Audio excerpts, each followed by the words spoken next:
In this video, I will show you how to create a job with 3 contents: a fixed text, a counter, and a date. These contents will be printed as readable text and as a 2D code too. The content of the code is generated directly from the other contents. First, I create a new job.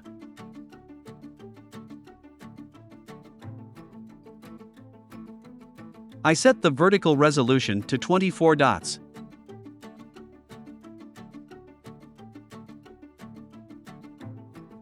Now I can add the first content. It's a fixed text that carries the name of the product. To use the product name in the code as well, I need to enter a name for the content.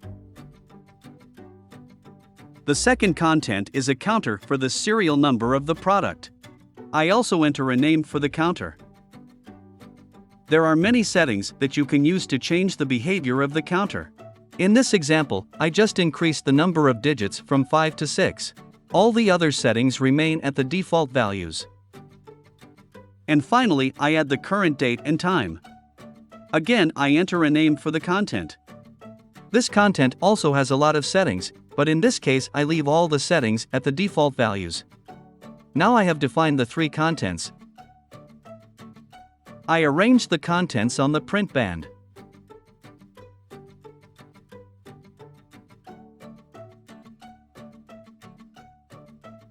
I go on by adding the 2D code and I change the code size to 22 by 22. I move the 2D code to the correct position on the print band. When you add a code, the code has default content. To put the desired contents into the code, tap on the pencil button. In this dialog box, you can manage the content of your code.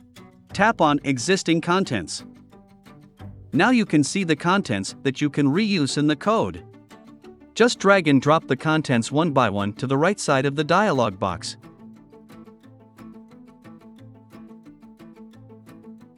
Don't forget to delete the default content of the code.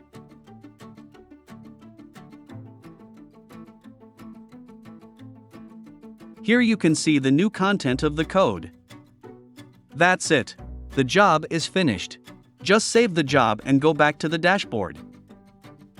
When you load the job, you can see that the code changes continuously because of the time that is included. Any change to the text or counter would also affect the content of the 2D code. Creating consistent content can be so easy. I hope you enjoyed the video.